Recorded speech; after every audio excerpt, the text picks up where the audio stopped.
अस्सलाम वालेकुम फ्रेंड्स, कैसे हैं आप सब। मैं होप करती हूँ कि आप सब ठीक ठाक होंगे और अपनी गार्डनिंग को एंजॉय कर रहे होंगे। फ्रेंड्स, मैंने कुछ चीज़ें दो आइटम्स जो है मैंने गार्डनिंग से रिलेटेड अभी रिसेंटली जो है वो मैंने शॉपिंग की है, तो मैंने कहा आप लोगों के साथ भी शेयर कर दूँ कि ज़ाहिर है ये जो टाइम ऐसा है, इस टाइम पे इन दो चीज़ों की ख़ास तौर पे तमाम गार्डनर्स को ज़रूरत होती है। एक तो जो ये आप पैकेट देख रहे हैं वर्मी कंपोस्ट, ये मैंने ली है, और साथ ये डिस्पोजेबल जो ग्लासेस होते हैं ये मैंने लिए हैं। दोनों की इन दिनों में बहुत ज़्यादा ज़रूरत है, क्योंकि जब हम विंटर से समर्स की तरफ आते हैं या विंटर से स्प्रिंग की तरफ आते हैं, तो हमारे जितने भी प्लांट्स होते हैं उनको ग़िज़ाइयत की ज़रूरत होती है। वो डोरमेंसी टाइम से या रेस्टिंग टाइम से निकल रहे होते हैं, तो उस टाइम पे अगर आप उनको एक अच्छी रिच फर्टाइल सॉइल के अंदर लगाएंगे या उनको एक अच्छी ऑर्गेनिक मैटर जो है उनके प्लांट्स को जो है वो आप ऑफ़र करेंगे, तो फिर ज़ाहिर है उसका रिज़ल्ट भी आप बहुत बेहतर पाएंगे। तो ये मैं दो वर्मी कंपोस्ट लेके आई थी, क्योंकि पहले तो अल्हम्दुलिल्लाह मुझे कभी ज़रूरत नहीं पड़ी। जो किचन वेस्ट की खाद थी वो भी मेरी ज़रूरत पूरी करती रहती थी। उसके अलावा गॉट मैन्योर था, वो भी मैंने काफ़ी टाइम जो है वो इस्तेमाल किया है, और गोबर की जो गली सड़ी खाद थी वो भी मेरे पास थी। लेकिन बस थोड़ा सा जो है वो मुझसे सुस्ती हो गई, और जहाँ पे हमारा जो पूरा वो कंपोस्ट कह सकते हैं या काऊ डंक जहाँ पे हम सारा फेंक रहे थे, वहाँ से मैं अपनी ज़रूरत के हिसाब से उठाना जो है वो मुझसे बस सुस्ती हो गई, मैं नहीं उठा सकी। तो अब वहाँ पे हमने हल चला के तो जानवरों का जो चारा होता है काश्त करने का, इस टाइम पे वो हमने काश्त कर दिया है। तो ज़ाहिर है अब वहाँ पे बीज जो है वो दूसरा लगा हुआ है, तो वहाँ से अब मैं उठा के तो वो खाद जो है वो अपने प्लांट्स के लिए इस्तेमाल नहीं कर सकती। तो अब मुझे फिर ज़रूरत पड़ी, क्योंकि अभी ये लगाने हैं समर्स के फ्लावर्स के सीड्स, तो उनके लिए ज़ाहिर है एक थोड़ी अमाउंट सही, विंटर के मुकाबले में समर्स में जब आप खाद का इस्तेमाल करते हैं तो बहुत एहतियात से इस्तेमाल करना चाहिए। क्योंकि अगर आप बहुत ज़्यादा भर भर के खाद देंगे तो खाद की जो हीट होती है या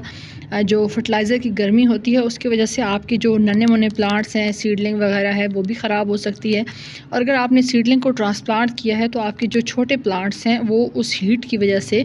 गर्मी की जो खाद की जो गर्मी है उसकी वजह से वो फिर सर्वाइव करने के चांसेस उनके कम होते हैं।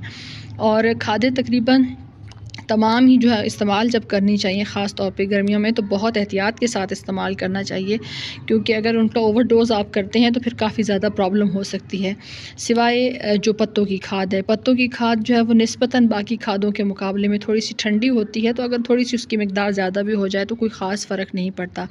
मैंने ख़ुद विंटर में जो खादें इस्तेमाल की हैं, तो मैंने 60-70% जो है वो गॉट मैन्योर अपने सॉइल के अंदर ऐड की है, और 25 से 20% या 25-30% जो है वो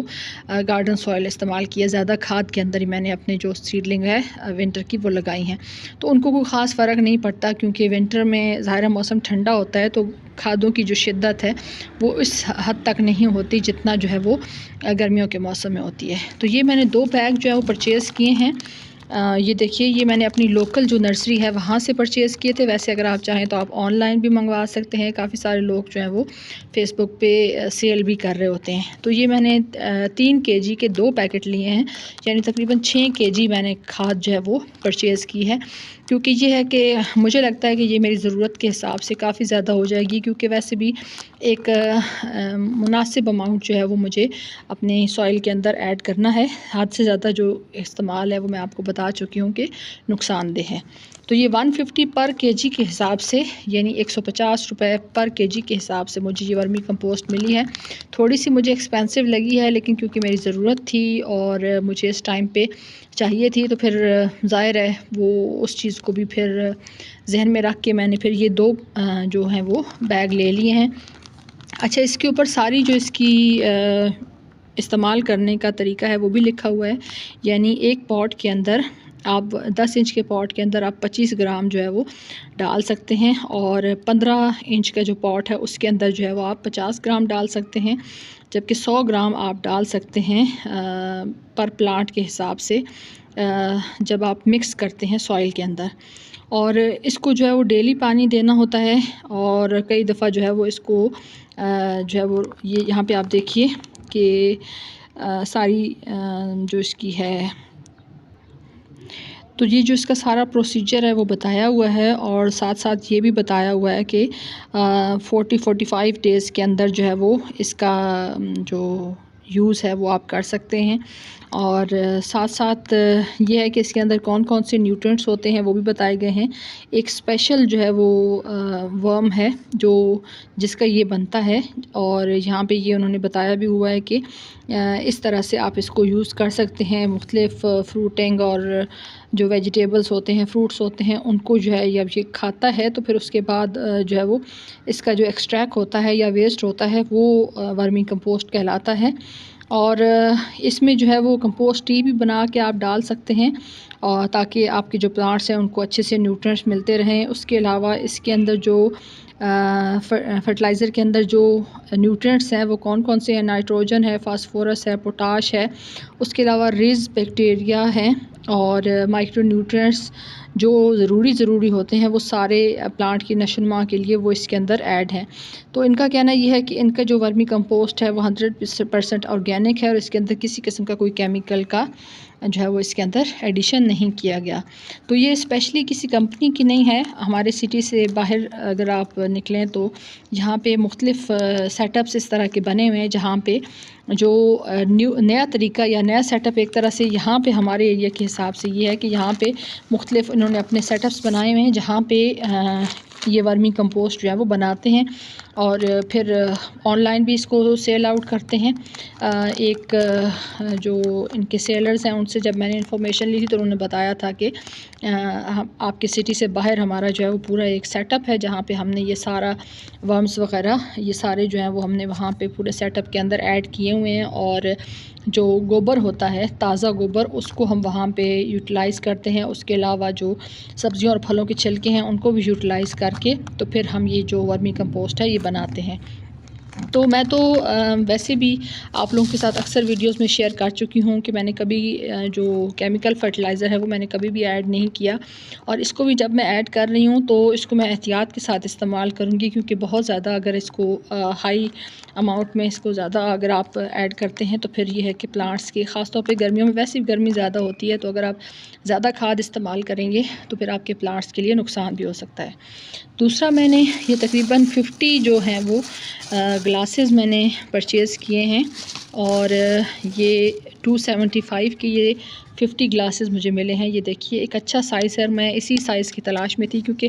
उनके पास छोटे साइज़ के भी थे, लेकिन मुझे लगता है कि अगर आप इसके अंदर इस्तेमाल करते हैं, सॉइल डाल के अपने प्लांट्स को लगाते हैं, तो एक अच्छा जो है वो इसके अंदर ग्रोथ जो है वो प्लांट की हो सकती है। अच्छा, इसका जो मैंने चेक किया है डायामीटर, वो तकरीबन 3 इंच जो है वो इसकी चौड़ाई है ग्लास की, और यहाँ से अगर आप देखें इसको तो ये तकरीबन 4 इंच से ज़्यादा इसकी गहराई है, लंबाई या गहराई जिसे आप कह सकते हैं, यानी ये 4 इंच तकरीबन लंबा है, और तकरीबन जो है वो 3 इंच इसकी चौड़ाई है। तो एक अच्छा साइज़ बन सकता है। अगर आप इसके अंदर एक सीडलिंग लगाते हैं तो काफ़ी अच्छी ग्रोथ इसकी होगी। और छोटे ग्लासेस अगर आप लेना चाहें तो छोटे भी ले सकते हैं। इनके अंदर होल मैंने अभी तक नहीं किए, जब मैं इनके अंदर कटिंग्स वगैरह लगाऊंगी, या कटिंग्स के लिए भी आइडियल हैं। उसके अलावा जो सीडलिंग आप तैयार करते हैं और सीडलिंग को बाद में ट्रांसप्लांट करते हैं, उसके लिए भी ये बहुत आइडियल है। और ख़ास तौर पे अगर गर्मियों में आप सीडलिंग वगैरह तैयार करते हैं तो इसके अंदर जल्दी पानी जो है वो ड्राई नहीं होता, तो वो आपके लिए एक बेहतर चीज़ है कि आपका जो पॉट है उसके अंदर से सॉइल जल्दी ड्राई नहीं होती, रोज़ रोज़ जो पानी देने का झंझट है वो भी नहीं होता, और जितनी नमी सीड को स्प्राउट होने के लिए चाहिए होती है, या कटिंग को अपनी जो ग्रोथ है या रूट्स बनानी है उसके लिए जितनी नमी चाहिए होती है, वो मुनासिब नमी आप इसके अंदर 2 से 3 होल कर सकते हैं, और इसके अंदर आप अपनी कटिंग्स को लगा दें। उसके अलावा सीडलिंग के लिए भी आप इसको कर सकते हैं, सीडलिंग इसके अंदर ट्रांसप्लांट करें, और एक अच्छी हाइट में जब आपका प्लांट हो जाए तो उसका पूरा रूट बाउल निकाल के आप अपना जो पॉट है उसके अंदर कर सकते हैं। तो ये 2 इस मौसम में ख़ास तौर पे बाहर के मौसम में ये 2 चीज़ें जो थी ये बहुत ज़्यादा ज़रूरी थी, जिनको लेना तो मैं इन दोनों को ले आई हूँ, और अब आगे उम्मीद है इंशाल्लाह कि एक अच्छी तादाद में मेरे पास कटिंग्स, और जब मैं मल्टीप्लाई करूँगी मुख्तलिफ़ अपने प्लांट्स को तो उनकी प्रोपगेशन के लिए भी मेरे पास ये ग्लासेस मौजूद होंगे। और अगर आप चाहें तो इनके अंदर पानी डाल के तो अगर आप अपने जो कटिंग्स हैं उनको पानी के अंदर ग्रो करना चाहते हैं तब भी बहुत आसानी से इसके अंदर जो है वो काफ़ी ढेर सारी कटिंग्स जो हैं वो ग्रो हो सकती हैं। तो आई होप कि ये छोटी सी शेयरिंग थी आपके लिए हेल्पफुल साबित होगी, और आप भी अगर अभी तक नहीं लेके आए, अगर बेहतर है कि आपके घर में अगर किचन वेस्ट की खाद मौजूद है तो कर लें इस्तेमाल उसको अपने गार्डन के अंदर। और अगर मेरी तरह से आपके पास अभी खाद ख़त्म हो गई है तो आप वर्मी कंपोस्ट को भी ऐड कर सकते हैं इस टाइम पे, और अपनी जो सॉइल है उसको अच्छा फर्टाइल और रिच सॉइल बना सकते हैं। तो वीडियो अगर अच्छी लगी हो तो वीडियो को लाइक कर दें, और चैनल पे न्यू हो तो चैनल को सब्सक्राइब कर दें। आप सबकी वीडियो देखने का बहुत बहुत शुक्रिया। अपना ख्याल रखिएगा। अल्लाह हाफ़िज़।